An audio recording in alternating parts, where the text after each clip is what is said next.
When I was pregnant, I dove into a stack of books to prepare me everything from brain development to birth to everyday parenting. Today, I'm going to share with you the 5 titles that stuck with me and had the biggest impact and I learned the most from, and that I think you might want to add to your reading list also. The first book was Brain Rules for Baby by John Medina. This was a really important book that helped me understand the developing fetus. The information goes from fetus to baby to child, but there are so many important lessons in there that can really benefit you in your pregnancy and when you have your baby. It talks about what we can do to help our baby's brain develop while they're in the womb, how maternal stress and diet and exercise already wires your baby's brain while they're in the uterus. So this book is very important. It talks about how important human connection, especially with the primary caregivers, is over anything else. It's better than any toy that you could buy. It's better than educational anything, digital, toys, just simple human interaction, eye contact, body language, playing peekaboo. It all lays down neural connections for learning and language. No educational content is better than you simply just speaking to your baby. And I really loved learning this in my book. My baby is now 10 months old and we do not expose him to TV at all. The book even talks about how even just hearing the TV in the background is distracting for the baby's development. It takes away from their concentration and their creativity because they constantly have this distraction that they don't know where it's coming from. It talks about how babies thrive on small doses of novelty, new smells, new sights, but too much of that can be like overstimulation for them and not so good. So you need to find a nice balance. It talks about physical activity for the baby brain, so important. They start while they're in the uterus, as you know, because they kick a lot, but you need to continue encouraging that, tummy time, physical activity, all of that. This next book is quite different. It's about labor, how to prepare for labor, what to do during labor, but it's almost spiritual. It's not spiritual, but it's not very technical. It's more how to get into the mental space of loving your birth. It's a very positive book. There's also stories of women sharing their positive birth experience. Okay, so the book is called Orgasmic Birth by Deborah Pascali. This book is like a mindset shift to reframe labor as a hormone-driven, even pleasurable mind-body experience. It's packed with breath work and movement and partner support strategies. If you are afraid of labor, read this book. It's gonna make you excited for labor. It's a very positive, beautiful read. It explains how oxytocin and endorphins can create moments of deep pleasure and empowerment. And if you can understand this, you can take this with you into the labor and you can anticipate it, because if you anticipate a bad experience or you're afraid, you're gonna bring that into labor with you. So this book almost proves to you how labor can be positive and beautiful experience, and knowing this information is very helpful because you can take that with you then into your labor and just be more open and calm and ready. It also teaches techniques of how to reduce pain through movement and through breath work. If you want to have a natural labor and you don't want to take an epidural or pain management, then this book is gonna be your best friend along with your midwife to teach you how to do that in the best possible, most successful way. It talks about all the ways that your partner can help you to reduce pain and be the best support and emotional support that he can be for you. So great knowledge to pass on to your partner. It gives tips on the environment, how to set up your space for labor, and so many other tips. Just read this book. It will have a positive impact on your labor. The next book is The Womanly Art of Breastfeeding by latch. If you want to pick up one book about breastfeeding, this is the book. It's almost like a breastfeeding guide walkthrough.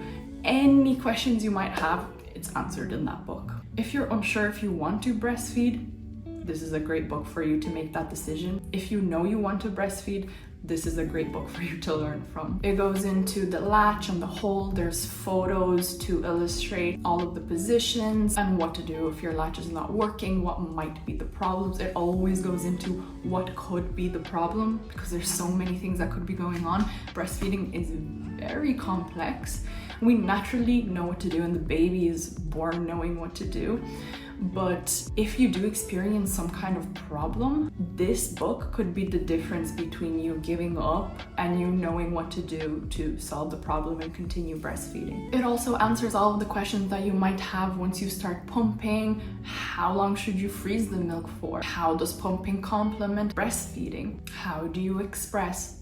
It goes into all of that and explains it very clearly. A book for when your baby is born, which is still nice to read when you're pregnant to understand these things and to start thinking about it early on, what kind of mother you want to be, is Bringing Up Bebe. It's by Pamela Druckerman. And this is a very quick and easy read because it's not very technical. She kind of shares her story and experience of how she's comparing her mothering with that of a French mother. She's American. And it just helps you gain perspectives on different kinds of mothering and why this way works better than this way, and gives a lot of insight. It talks a lot about autonomy and boundaries and how to get your child to behave and respect you, and how to raise calm, curious, and independent kids. It's not about being strict, it's about giving your kids the freedom to explore within consistent rules. So you have a rule.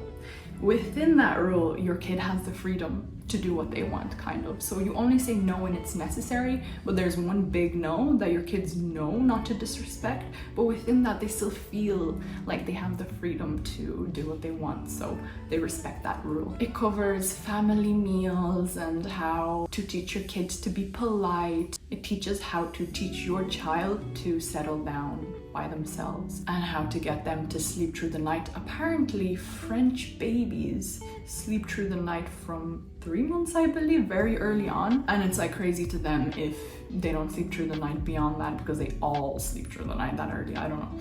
And the final book is The Book You Wish Your Parents Had Read by Philippa Perry. This book is an emotional roadmap that helped me to understand my own patterns from childhood. It teaches how to repair the parent-child bond with empathy. It is about reflective parenting. It teaches you to spot how your own early experiences are shaping your reactions and how to change that path. It also teaches you emotional mind reading, how to label your child's feelings to reduce tantrums and validate their emotions. For example, to help label an emotion like you seem frustrated when they start acting out. It helps them understand the emotion that they are feeling, and it helps them to deal with it as well. So communication, communication, communication.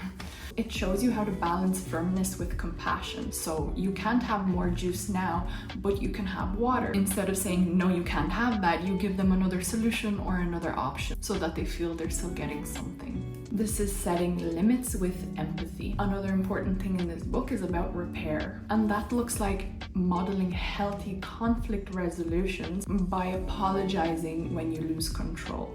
Or for example, they see you having a fight with your partner, then they should see you making up with your partner. Don't have a fight with your partner and then have them think that there was no resolution. You need to model that resolution. We're human. We lose our cool sometimes, whether that's with other people or with our child. So then it's important to teach them what to do when that does happen, because it will happen. Then the book also gives you practical exercises, almost like journal prompts, that you can help yourself get to the root of a problem. So asking yourself, what did I hate about bedtime as a kid?